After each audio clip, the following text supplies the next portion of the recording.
네, 안녕하십니까. 네, 심리학자 김태형의 세상 읽기, 그리고 통일시대연구원에서 매월 개최하는 통일시대 포럼을 합친 공개 방송을 시작하겠습니다. 반갑습니다. 네, 일단 오늘 참여하신 그 발제를 맡아서 토론도 해주실 두 선생님을 소개하겠습니다. 스스로 소개해 주시죠. 예, 통일시대연구원 부원장 손정목입니다. 반갑습니다. 네, 민플러스 교육원 원장 김장호입니다. 반갑습니다. 자, 오늘 주제는요, 이미 고지해드린 대로 미 패권 몰락과 윤석열 퇴진의 방정식입니다. 관심 있으신가요? 네. 다들 관심 있으시죠? 그래서 이 주제를 가지고 얘기를 해보겠습니다. 한국 분들은 미국의 패권 몰락에 대해서 다 알고 있는 건 아닌 것 같습니다. 그러니까 뭐 여기 계신 분들이 너무 잘 아는 전문가들이니까 그런데 일반적인 사람들은 미국이 정말로 패권이 몰락하고 있느냐, 뭐 그렇게 얘기하는 사람들이 있는데 믿을만하냐, 이런 의문을 제기하시는 분들이 있거든요. 그래서 여기에 대해서 조금 한번 얘기를 해봐야 될 것 같아요. 진짜로 몰락이 되고 있는 거냐, 미국이 망해가고 있는 거냐, 또 아니면 망한다고 했지만 부자는 망해도 3대는 간다 그래가지고 미국이 한동안은 세계를 호령하는 그게 계속될 거냐. 자, 이런 얘기를 먼저 좀 해봐야 될 것 같습니다. 어떻게 보십니까? 예, 저는 미국이 망한다고 보고 있습니다. 예, 지금 망하고 있는 거 보이시죠?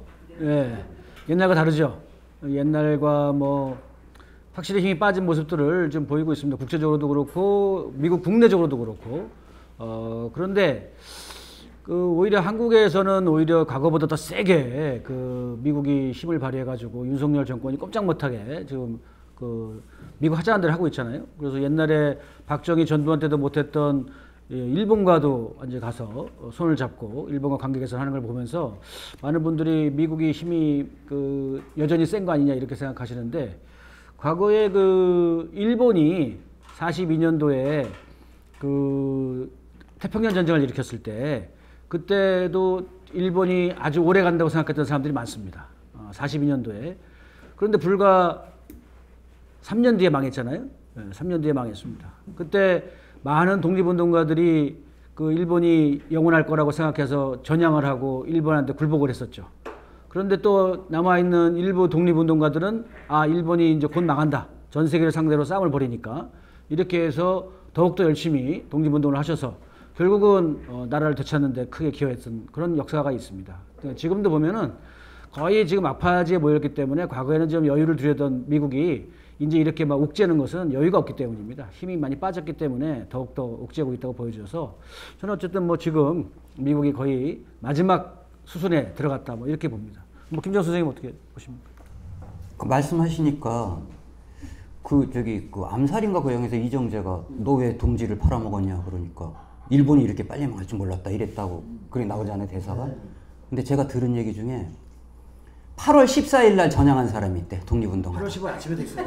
근데 또 들어보니까 8월 15일 오전에 방송을 못 들어가지고 그래하고 전향한 사람도 있다고 하더라고요. 오늘 방송 잘 들으시고 인생 살면서 삑살이 안 나게 할 필요가 있을 것 같습니다. 오늘 이런 방송을 안 들으면 그런 꼴을 당할 수 있다. 삑살이 날 수 있다. 그러니까 망해가는데 줄 설 수가 있다. 이런 얘기죠. 미국이 망해간다는 거에 대해서는 사실 요즘에는 많은 분들이 더 알고 있는 것 같아요. 동네에서도 그런 얘기 하시는 분들이 있어요. 간혹 지나가다 보면 가게 아저씨도 그런 얘기 하고 슈퍼 아저씨도 그런 얘기 하고 야, 미국이 옛날 같지 않은 것 같아, 망하는 것 같아, 이런 얘기 하시는 분들이 눈에 보인다는 거죠. 근데 한국에서 만약에 미국의 힘이 약화되면 윤석열 정권과는 어떤 관계가 있을까, 또 이제 궁금증인데요. 어떤 분들 그런 얘기 하시는 분들 있어요. 큰일 났다, 미국이 망하면 어떻게 되지, 걱정하는 분들이 있어요.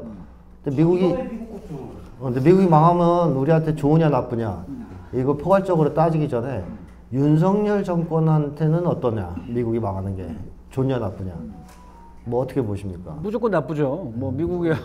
미국에 의존해서 살아오는 정권이 미국이 망하는데 어떻게 기댈 데가 없어지는데, 옛날부터 사대주의 정권은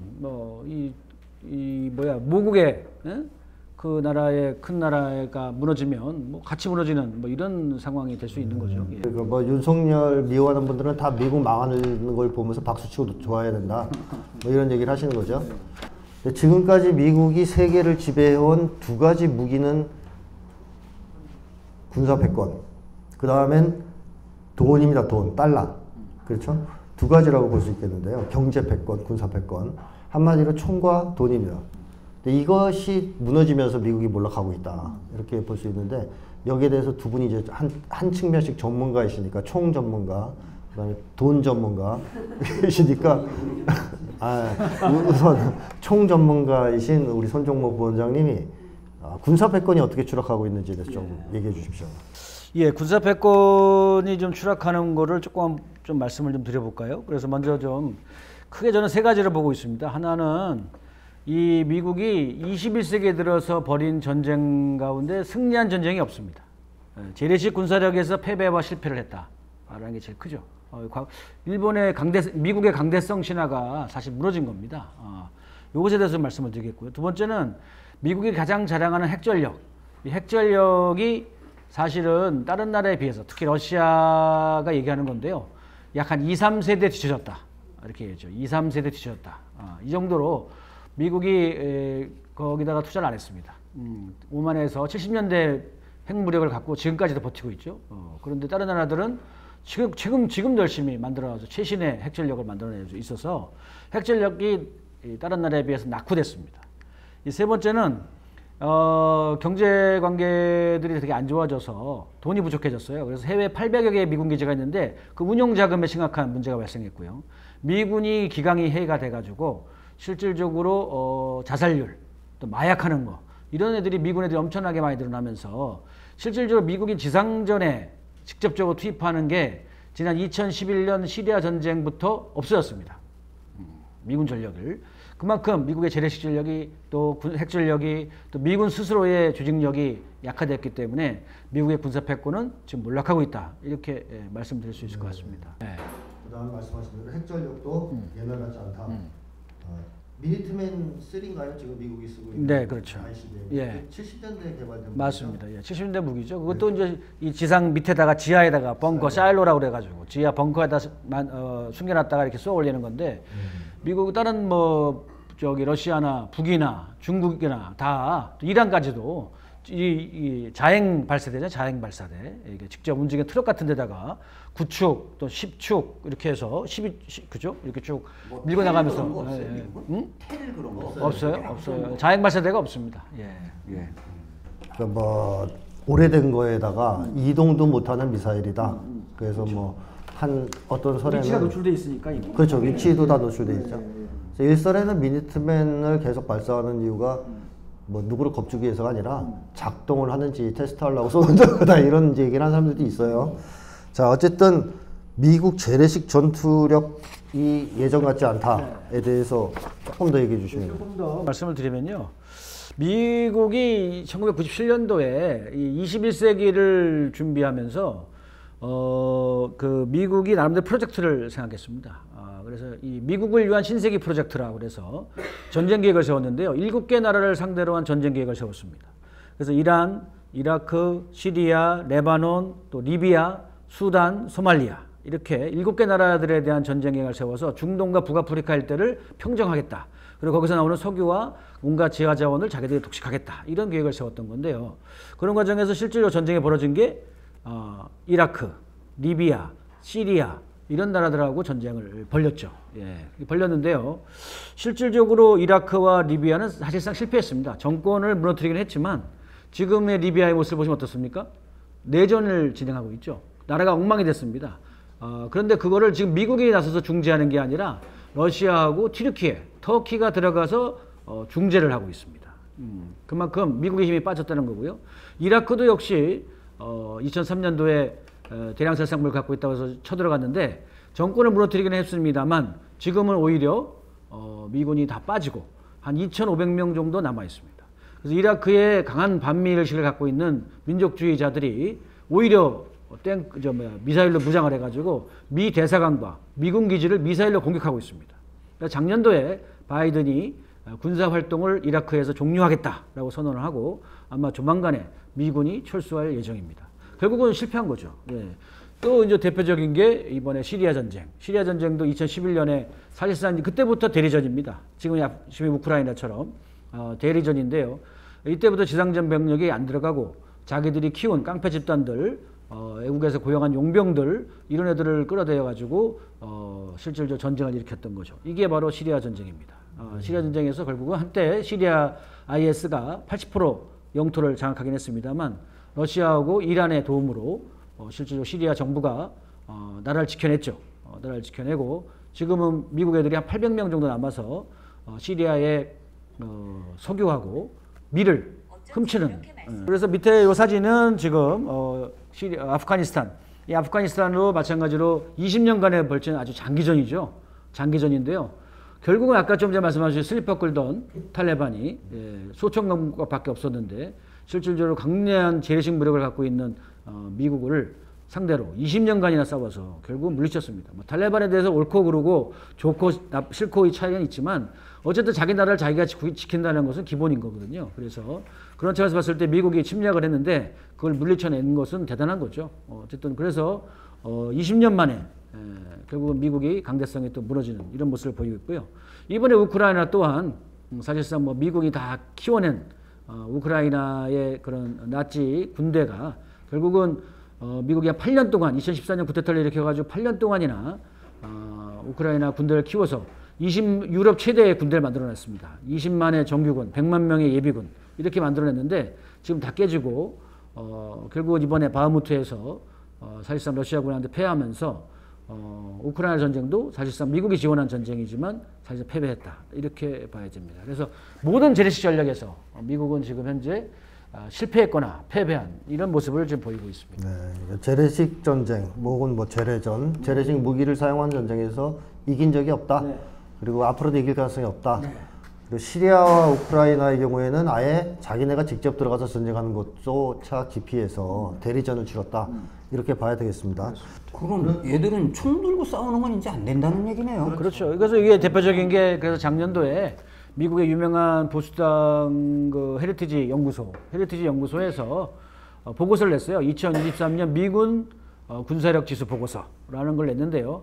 여기를 보게 되면 공개적으로 나온 겁니다. 물론 뭐 예산을 더 따내려고 하는 목적도 있었겠습니다만 미 육군은 낙제점이다. 한마디로 낙제점이다. 이렇게 평가를 했고요. 그 다음에 해군, 공군, 우주군 모두 다 약점이다. 이렇게 평가를 했습니다. 그러니까 건강하고 쌀만하다 이렇게 평가가 안 나고요. 스스로 평가한 것도 되게 약화되어 있고 낙후되어 있다.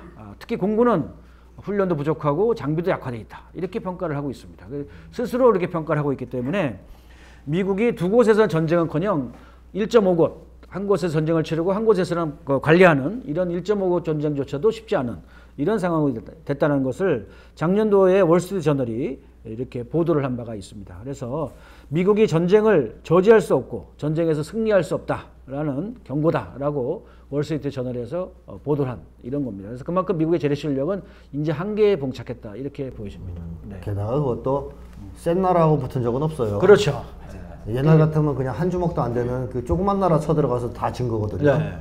좀 세다 싶은 북이나 러시아나 중국이나 이런 데랑 붙을 경우에는 엄두도 안 나겠죠. 네, 맞습니다. 자, 그런데 핵무력이 뒤처졌다는 것을 아주 네. 상징적으로 2, 3세대 뒤처졌다. 네. 러시아 평가에 상징적으로 보여준 사건이 최근에 하나 있었습니다. 그렇습니다. 그거에 대해 조금 얘기해 주시죠. 그러니까 이제 이번에 그 우크라이나를 지킨다고 하면서 미국이 그 유명한 패트리엇, 우리나라도 설치돼 있죠. 이 패트리엇 포대를 다섯 개 포대를 설치를 했는데요. 요게 한 포대당 10억 달러, 우리나라 돈 한 1조 3천억 정도 됩니다. 그러니까 되게 비싼 거죠. 엄청 비싼 거고요. 그리고 이 패트리엇은 그 패트리엇 요 발사대만 있는 게 아니고 주변에 우리 저 사드처럼 레이더망이 같이 다 있습니다. 레이더까지 해서 대규모로 이렇게 설치를 하는데요. 그걸 가지고서 지금 뭐 우리나라 신문에는 뭐 러시아가 공격을 해서 러시아가 킨잘이라고 하는 극초음속 미사일로 공격을 해가지고 때 패트리엇이 작동이 잘 돼서 6대나 킨잘 미사일을 격추시켰다. 이렇게 보도가 나왔습니다. 근데 실제 알고 봤더니 어떻게 돼요? 완전히 생 가짜뉴스죠. 생 가짜뉴스입니다. 킨잘 미사일 두 발로 우리나라 돈 한 26억 정도 됩니다. 킨잘 미사일 단 두 발로 그 패트리엇 포대를 아예 박살내버렸죠. 그때 패트리엇이 이게 마하 15 속도가 나오는 겁니다. 킨잘은. 패트리엇은 마하 4밖에 안 나옵니다. 그러니까 2배 이상 속도가 나오는데 어떻게 그걸 맞출 수 있겠습니까? 그러니까 킨잘이 날아가니까 하도 너무 뭐 급작스럽게 막 쭉 눈앞에 날아오니까 어떻게 해? 그냥 정신없이 쏴야 된 거예요. 정신없이. 그래서 그 한 포대당 8문이 있고요. 4발씩 나가는데요. 그래서 32발을 그냥 정신없이 쏴야 된 거예요. 정신없이. 그런데 한 대도 못 맞췄죠. 하나도 못 맞추고 그냥 패트리엇만 그냥 깨끗하게 그냥 사라졌습니다. 예, 이게 현재 군사력 지수에 있어서 중대한 평가입니다. 네, 아주 상징적인 사건이라고 봐야 되겠는데 그 이후에 그 패트리엇을 만드는 로키드사인가요? 로키드 마틴사의 주가가 폭락했다는 뉴스도 있었습니다. 그래서 어쨌든 패트리엇으로는 킨잘을 전혀 요격하지 못했다. 뭐 이런 건데 사실 미국이 이 첨단 무기 경쟁에서 지금 뒤처지고 있는 중요한 이유는 미국의 머리 좋은 애들이 기초과학이나 군사 기술 쪽으로 안 갑니다. 다 월스트리트로 갑니다. 예, 그 스티글리츠라는 노벨 경제학상을 수상한 미국 경제학자가 그런 얘기를 했어요. 이제 미국이 앞으로 망할 거다. 그 이유는 똑똑한 애들은 다 월스트리트로 가는데 우리가 어떻게 경쟁국을 이기느냐. 한국은 어디로 가요? 한국은 서울의대 갑니다. 의대로 가요. 의사. 서울의대로 가서 다 그 피부과와 성형외과만 갑니다. 그렇죠. 그쪽으로 가려고. 예, 외과도 안 가요. 외과도 안 가지. 그래서 우리가 이제 앞으로 다치면 수술을 받을 수가 없어요. 다 죽어야 됩니다. 외과 의사가 없어요. 근데 미국은 다 월스트리트로 가든가 법률가가 돼요. 그러니까 기초과학을 뒤질 수밖에 없는 거예요. 근데 러시아나 중국이나 북은 전략적으로 키운단 말이에요, 이쪽을. 그러니까 자꾸 멀어지는 거죠. 그 다음에 또 미국의 군수업체들은 가성비가 센 무기는 안 만듭니다. 싼데 효과적인 무기는 안 만들어요. 돈이 안 되거든요. 그러니까 육중하고 사람이 많이 타야 되고 돈 많이 들고 효율은 떨어지는 무기를 자꾸 만들죠. 그런 점에서 뒤처지고 있다. 이거는 이제 돌이키기 어려운 추세다. 이렇게 봐야 되겠고요. 자, 어쨌든 이렇게 미국이 전반적으로 군사 패권이 추락하는 과정에서 지금 우크라이나전이 초미의 관심사이기도 한데요. 한국의 언론 보도만 보자 보면 이미 러시아가 한 100번 졌어야 되지 않습니까? 맨날 지고 있다는 얘기밖에 안 나오는데 현재는 오히려 결과는 바흐무트가 함락되는 등 러시아가 우세한 것으로 나타나고 앞으로 또 오늘 뉴스 보니까 또 우크라이나가 대반격을 뭐 준비 중이다 이런 기사가 또 나오는데 어떻게 전망하십니까? 그 우크라이나전은 뭐 우크라이나에서 혹시 그 여기 오신 분들 가운데 우크라이나가 이기신다고 보시는 분? 아, 그래요? 한 분도 안 계시네. 그러면 우크라이나가 진다고 보시는 분? 그 손 안 드시는 분은요? 모른다, 비긴다, 모른다. 예. 그렇습니다. 그러니까 뭐 여기 오신 분들이 워낙 뭐 다 아시는 분들이라서. 예.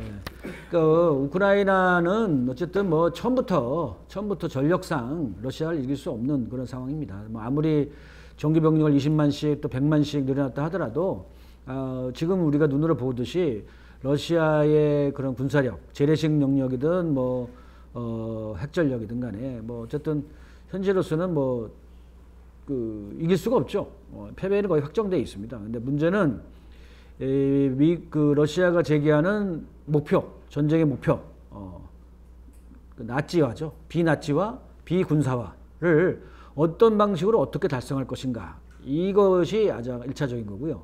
두 번째는 미국이나 서방이 이 전쟁을 계속하는 걸 통해서 얻고자 하는 것이 무엇인가라는 것입니다. 그래서 오히려 군사는 정치 연장이다 이렇게 표현했듯이 정치적으로 이 문제를 바라보고 판단을 내려야 되지 않은가 이런 생각이 들고요. 군사적으로는 이미 사실상 우크라이나는 도저히 현재 상황에서 승리할 수가 없습니다. 승리할 수 없는 정도뿐만이 아니고 완전히 없어질 것이냐 아니면 존속은 할 것이냐 이런 정도의 지금 차이만 남지 않는가 뭐 그런 생각이 듭니다.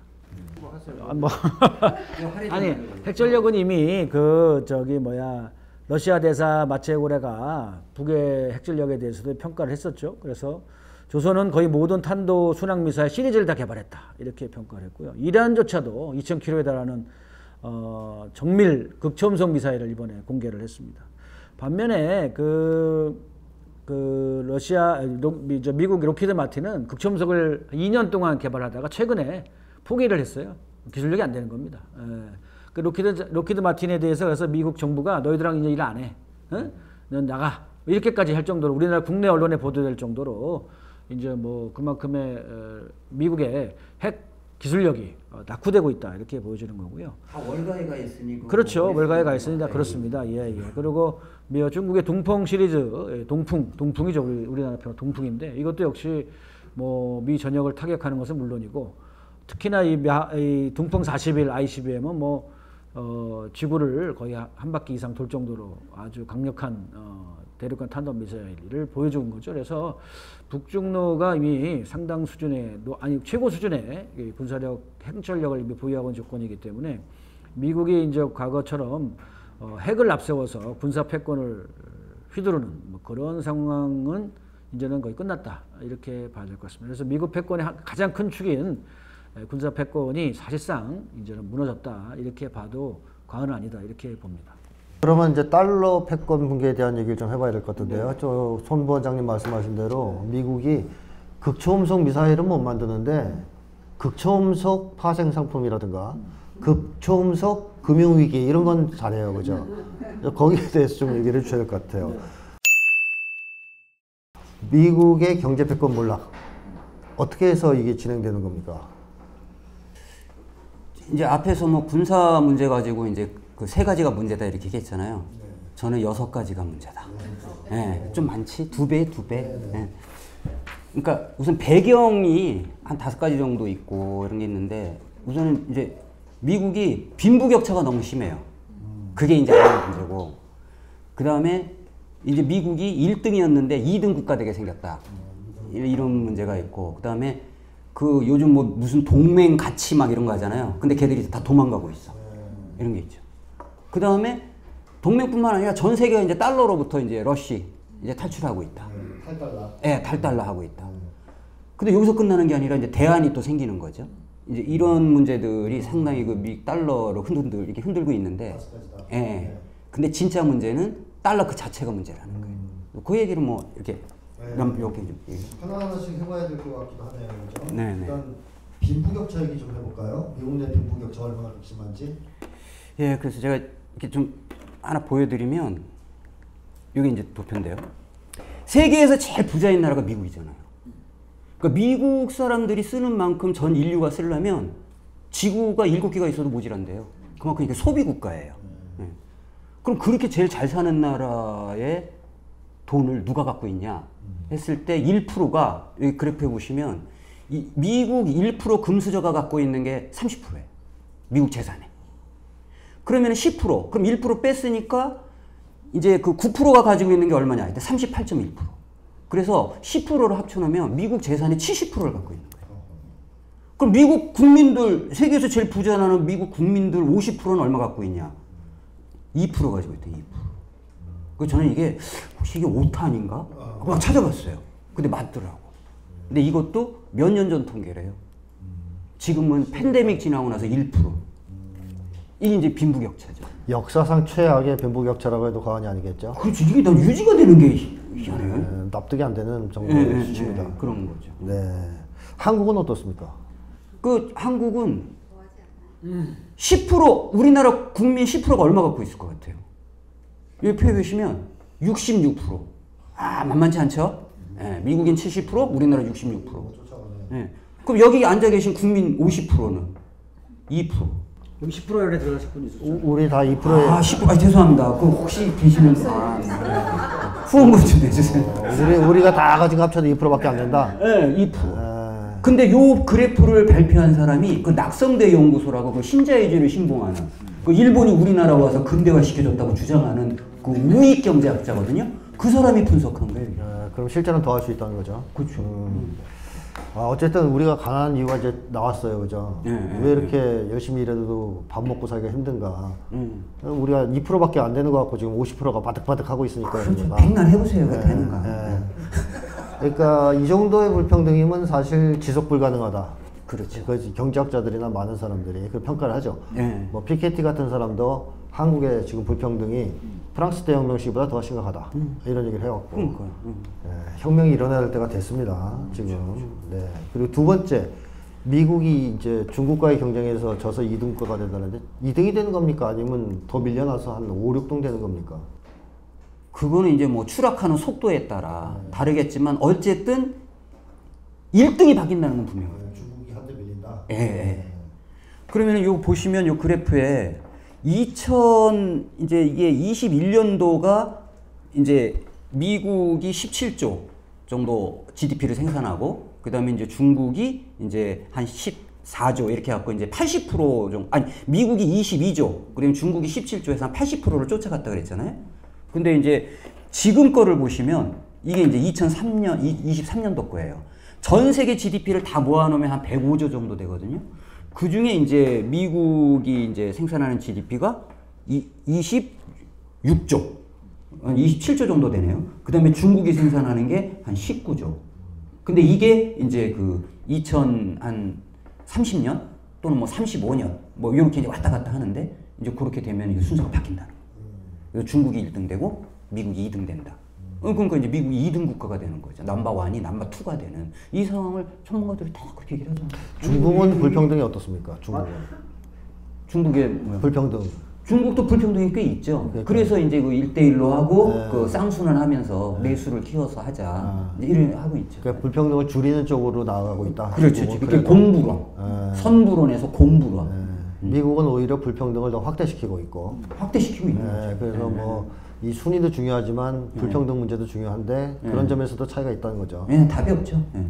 그래서 뭐 일본의 노무라 증권은 2026년에 중국이 GDP를 미국 걸 추월한다 이렇게 보고가 나왔어요. 그래서 3년 남았네. 예, 그러니까 이게 좀 뭐 서방 쪽에서는 한 2030년, 35년 얘기하고 이쪽 일본 쪽에서는 오히려 2026년이니까 불과 3년 뒤면 이미 뭐 그 GDP를 추월한다 이렇게까지 보도가 나오니까 뭐 상당 뭐 어디 가봐야겠죠. 그러니까 좀 봐야 될 것 같아요. 그러니까 요즘 이제 중미 전쟁을 하니까 좀 이제 길어질 수도 있지 않겠냐. 그 전에는 2026년, 2028년 이 영소에서 뭐 노무라나 뭐 레이달리오나 이런 사람들이 이렇게 발표 많이 했거든요.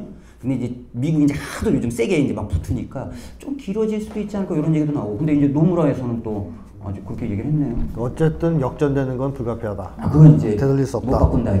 그래 빨라지면 좋다. 빨라지면 좋겠죠. 그렇죠. 우리 입장에서 빨라졌으면 좋겠다. 뭐 이런 거고.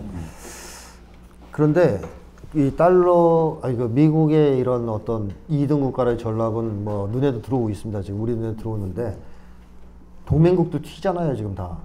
그 동맹국이라 그러면 사실 안 되고 미국의 꼬봉 국가들, 똘마니 국가들이라고 이렇게 좀 심하게 얘기할 수도 있을 것 같은데요. 이런 나라들이 다 도망가요 요즘에. 그래서 미국 버리기가 시대적 유행인가 지구촌의 유행처럼 번지고 있는데 그거 돈 때문입니까 이것도? 돈 때문인 것 같아요.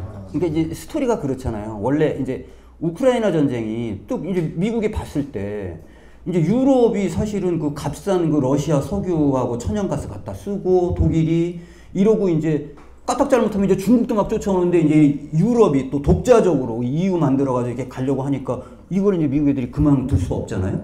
그러니까 이제 우크라이나 전쟁 터지니까 미국한테 줄을 쫙 세운 건데.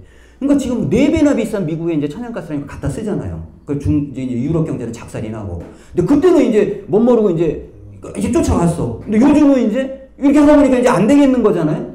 그러니까 이제 얼마 전에 그 독일 슐츠가 시진핑 찾아갔더니 이제 하고 또 마크롱도 가고 또 뭐 스페인의 산체스 총리인가 또 가고 그러니까 이탈리아 총리도 나는 안 데리고 가냐? 그래서 또 간다 하고 뭐 이런 일들이 막 벌어지는 거예요. 그 줄을 서고 있어요 지금 막. 그러니까 이제 야 중국하고도 손을 잡아야 되겠다. 이러니까 이제 막 이탈을 할 것 같으니까 지난번 G7인가? 거기서 이제 바이든이 디커플링이라는 말을 안 쓰고 뭐라 그랬더라? 그 디리스킹?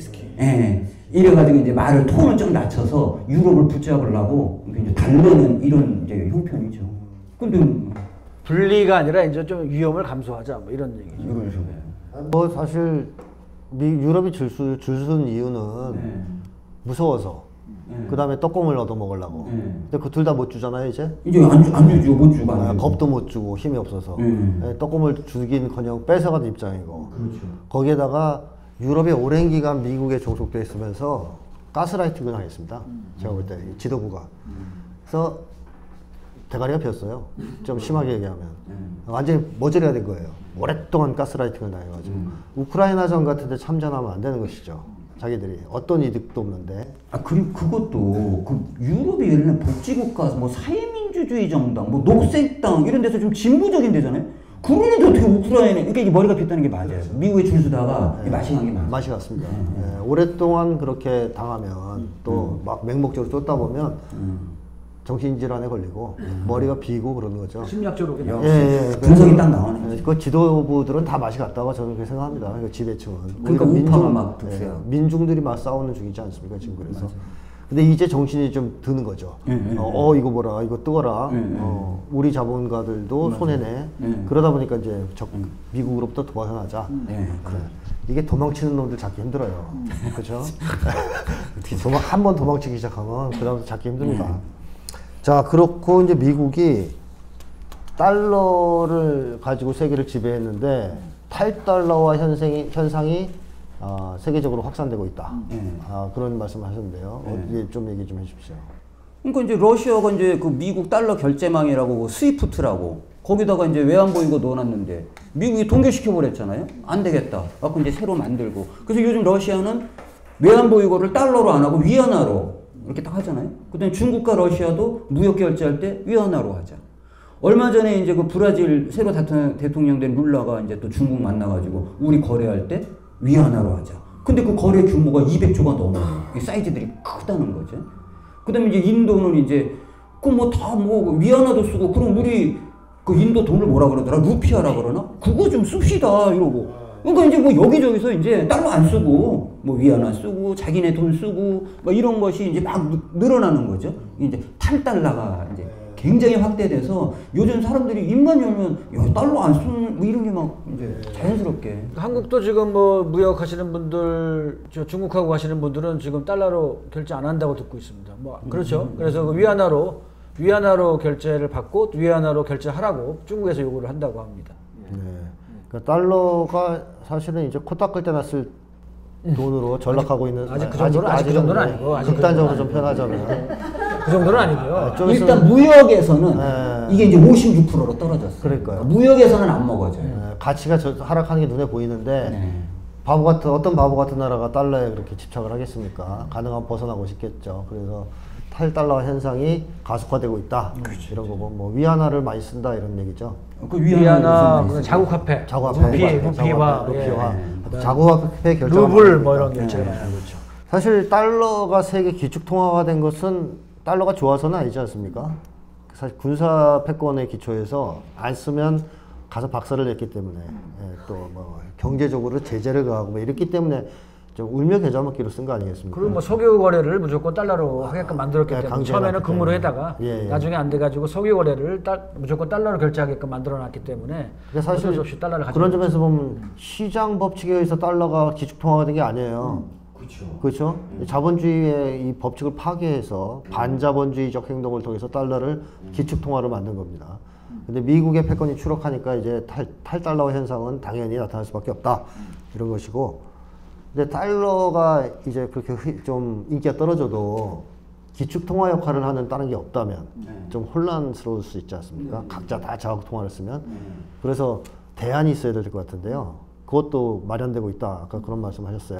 이게 이제 짠 나타나는 거죠. 그 올해 그 8월 달에 이제 그 남아프리카 공화국에서 그 브릭스라고 있잖아요. 거기 이제 그 정상회담이 열려요.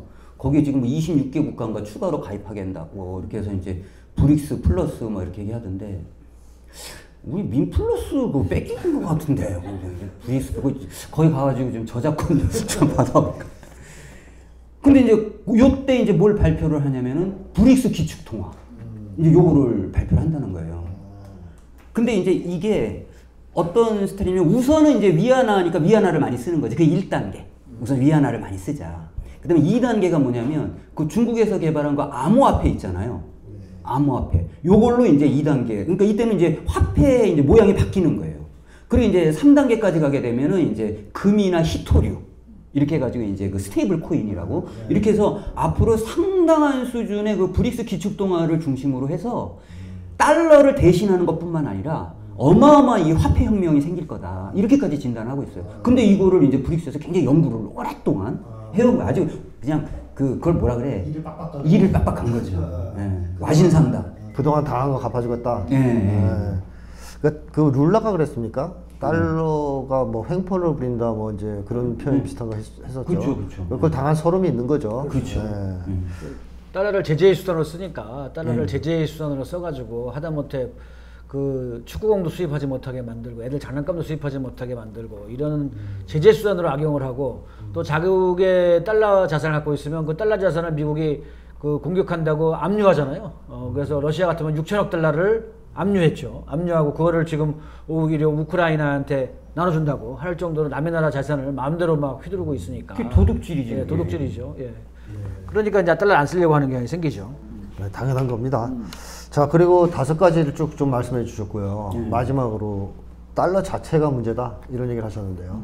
그러니까 이제 미국 국채가 문제잖아요. 얼마 전에 이제 실리콘밸리 은행이 파산을 했고, 그래도 안 망할 거다 했는데 그 퍼스트 리퍼블릭 은행 그것도 이제 안 돼가지고 이제 그 JP 모건인 거기서 이제 인수를 했잖아요. 근데 미국의 은행이 한 5천 개 되는데 거의 지불 불능 상태에 빠진 은행이 뭐 태반이다라고 이제 그 옛날 그 2008년도 금융공황을 예언했던 그 루비니 교수가 아예 그렇게 얘기를 해요. 절반. 예. 그럼 이제 이 은행들이 왜 지불 불능 상태에 빠질 정도로 심각하냐 했을 때 이 은행들이 갖고 있는 그 자산의 상당 부분이 뭐냐면은 미 국채라는 거예요. 그럼 미 국채가 이 안전자산인데 그 많이 갖고 있는데 지금은 많이 갖고 있으면 이제 망하는 거예요. 그래서 이제 미 국채가 안전자산이라 위험자산이 이제 돼버린 이제 이런 상황이 되고 있는 거죠. 그러니까 이제 사람들이 이제 국채를 들고 있으면 이제 위험해지는 이런 거죠. 근데 미국 은행들이 다 이걸 끼고 있는 거예요. 왜 위험해지는데요? 네? 왜 위험해지는데요? 계속 떨어지니까? 아, 미국 국채가 왜 위험해지냐고?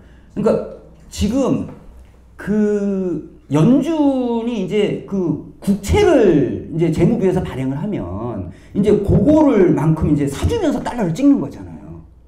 근데 그럼 달러를 막 어마어마하게 뿌렸잖아요. 어마어마하게 뿌렸다는 건 뭐예요? 국채가 어마어마하게 늘어났다는 거잖아요. 그래서 지금 미 연준의 자산이 8조 5천억 달러가 넘어요. 그러니까 이 무제한 양적화나 그다음에 팬데믹 이럴 때 막 국채를 찍어가지고 막 거기다 그거 맞게 이제 달러 찍어서 뿌려놓은 이 국채가 이거를 이제 은행들이 미국 은행들이 이제 잔뜩 갖고 있는 거죠. 근데 이렇게 국채가 많이 늘어나는데 미국이 어떤 상황이 벌어졌냐? 그때는 저금리 때는 문제가 아니었어요. 근데 금리를 올리잖아요. 인플레 잡으려고. 금리를 올리게 되면은 국채 가격은 떨어집니다. 떨어지는 거예요. 그러니까 이제 근데 이제 사람들이 이제 나 돈 없으니까 이렇게 하면서 이제 돈 찾으러 오면 줘야 되는데 안 되니까 이제 국채를 팔아서 줘야 될 거 아니에요? 팔아서 주면 손해 볼 거 아니에요? 그러니까 이제 사람들이 그래서 실리콘뱅크 은행이 망한 거죠. 퍼스트 리퍼블릭 망하는 거죠. 이걸 이제 다 알고 있어요. 그래서 지금 이제 폭탄을 들고 있는 거예요. 미국 국채가 폭탄이 돼버린 거죠. 이게 국채는 꼭 달러죠? 그 달러가 똑같아. 종이 폭탄, 달러 폭탄을 들고 있는 거죠. 여기 계신 분들도 미 국채를 빨리 파셔야 될 겁니다. 지금 앞으로 더 떨어질 겁니다. 이게 다 네. 파세요. 뭐 한국도 국채를 많이 발행합니까? 한국 국제로 발행하죠. 한국 국채는 안전자산입니까? 한국 국채를 뭐 요즘 뭐 다른 나라에서 좀 산다 이런 얘기 있는데 요즘 그 환율 올라가는 거 보세요. 그러니까 우리나라 대외 의존도, 그러니까 수출입 무역 의존도가 85%가 넘어요. 그러니까 수출입이 안 되면 한국 경제는 절단 나는 거잖아요. 85%니까. 근데 이게 환율에 바로 반영되는 거죠. 지금 오히려 강달러에서 지금 달러가 오히려 떨어지고 있는데 환율이 1300으로 튀고 있잖아요. 그만큼 우리 돈이 이제 똥값 된다는 것이고 그만큼 우리는 약하다는 거지. 왜냐? 무역이 적자니까. 근데 우리는 85%가 무역 안 하면 못 살아요. 이 문제죠. 근데 누가 국채를 사겠어요? 우리나라 것도 파셔야 됩니다. 다 파세요. 국채는 다 파세요. 한국 거, 미국 거. 뭘 사요? 러시아 국채를 사십시오. 러시아. 중국 거나. 자, 어쨌든 금을 사십시오. 미 국채는 미 국채의 가치가 하락하는 것이 결국 달러 가치의 하락이다. 달러 가치가 지속적으로 하락하고 있다 이런 얘기입니다. 근데 이제 한 개 더 있어요. 또 있습니까? 왜냐하면 미 국채를 사는 놈이 이제 더 없는 거예요. 네. 윤석열 안 사요? 윤석열도 이제 안 사죠. 사긴 사겠지. 안 살 수 없겠지. 원래는 이제 중국이 많이 샀잖아요. 근데 여기 보시면은 옛날에 한 1조 2천억 정도를 미국 국채를 중국이 가지고 있었어요. 근데 딱 보니까 이제 미국이 하는 짓 보니까 러시아처럼 당하겠거든요. 그러니까 이제 슬금슬금 파는 거예요. 그래서 지금 8천억밖에 안 돼요. 그럼 이게 누가 사줬냐? 일본이 사줬단 말이에요. 일본이 사줬는데 미국이 금리 올리면서 미국이 강달러인데 엔화가 똥값 됐잖아요. 그러니까 이 미국이 엔화를 방어하려면 미국 국채를 또 팔아야 되는 거예요. 그래서 달러를 사와야 돼요. 그러니까 일본도 국채를 팔았어. 그럼 중국도 국채를 안 사줘. 일본도 국채를 팔아. 그럼 이제 남은 거는 미국 연준이 사야 되잖아요. 근데 연준이 사야 되는데 무슨 일이 벌어지냐면 지금 연준이 지금 국채를 지금 사야 될 입장이에요? 팔아야 될 입장이에요? 팔아야죠. 연준은 어떻게 돼요? 국채가 저기 지금 이제 중국이나 일본이 안 사주면 팔아야 될 입장인데, 예? 팔아야 될 입장인데 왜 팔아야 되냐? 왜냐면 양적 긴축을 해야 되니까 돈을 달러를 이제 그 회수를 하려면 국채를 팔아야 되잖아요. 근데 누가 사주냐고 지금 국채가 미국 은행이 다 쥐고 있고 똥값 되고 있는데 그러니까 아무도 사줄 사람이 없는 거예요. 그러니까 더 똥값 되겠죠? 이게 이제 근데 이제 새로운 이제 브릭스 기축통화가 생긴다. 어디서 금융위기가 한번 터졌다. 요즘 뭐 미국은 어디가 문제라고 이거 이게 뭐라 그래 상업 건물들 이게 이제 부동산이 문제라고 그러잖아요. 이런 데서 뭐가 터졌다. 이렇게 되면 달러나 미국 국채를 들고 있는 사람이 다 던지는 거예요. 던진다. 이런 더 똥값 되겠죠. 그런 상황이 올 수도 있다라는 것이죠. 네, 잘 지켜보고 근데 이제 또 어떤 분들은 뭐 아무리 그렇게 해도 미국은 좀 또 간다. 너무 그러지 마라 이런 얘기도 있더라고. 아, 근데 제가 얼마 전에 만난 분은 딱 그 얘기를 하세요. 제가 그 우리 김장원 선생님한테 들은 얘기를 했더니 아 그러면 달러를 찍으면 되죠 또 이렇게 얘기를 하는 분들이 있는데 그 상황 변화를 모르시는 거죠. 옛날에는 달러를 찍으면 됩니다. 양적 완화라 그래서 그렇죠. 근데 이제는 안 된다는 거죠. 그걸 찍어도 안 사주니까. 또 뭐 혹시 모르죠. 외계인이 오면 또 몰라. 금리 인상을 해도 문제고 금리 인하를 해도 문제고 그렇죠. 그러니까 이게 왔다가 이게 진퇴양난입니다. 진퇴양난. 그게 이제 마약 중독자가 이제 뽕 맞으면 낫는다 이런 얘긴데요. 이런 해서라도 안 되는. 이래도 안 되고 저래도 안 되는. 진짜 그랬어요.